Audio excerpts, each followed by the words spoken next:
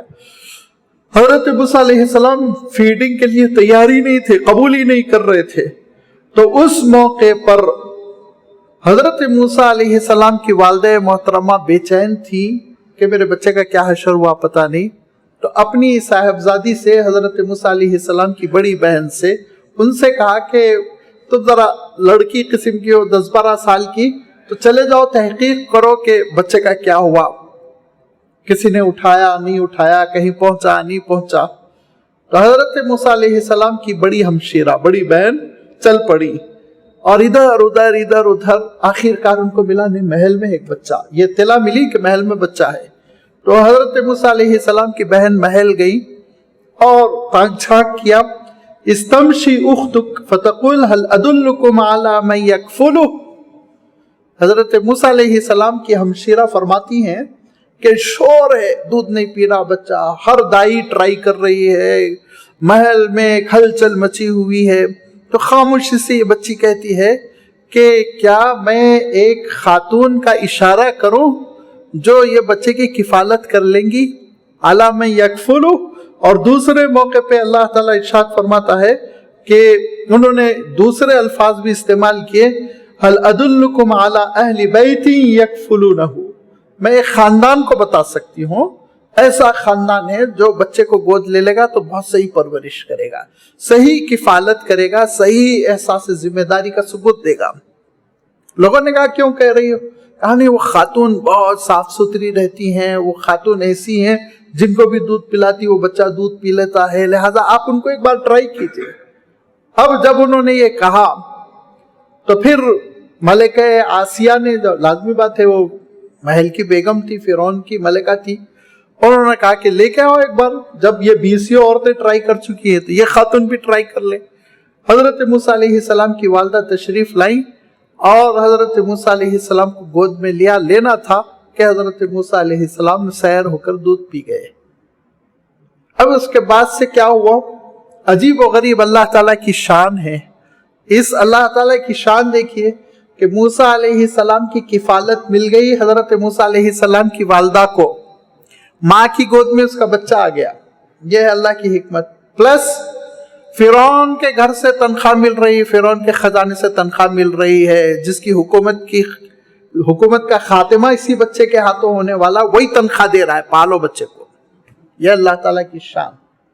کیسے بھی حالات کو گھبرانا نہیں چاہیے، بڑا سے بڑا فرعون مسلط ہو جائے گھبرانے کی ضرورت نہیں، اللہ تعالیٰ اس کو ختم کرنے کے لیے اس کے گھر سے انتظام کرتا ہے، اس کے گھر سے انتظام کرتا ہے اللہ تعالیٰ۔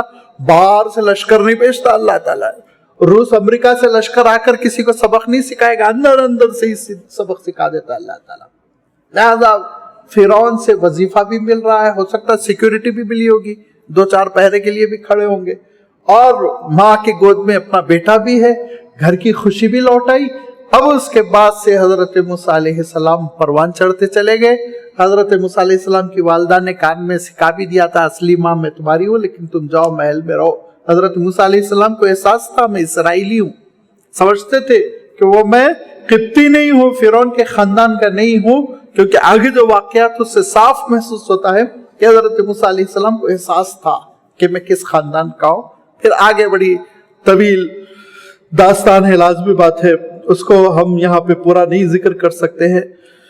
آگے چل کے حضرت موسیٰ علیہ السلام پھر ہجرت کر گئے اور وہ مدین گئے اور مدین سے واپس آئے، نبوت ملی۔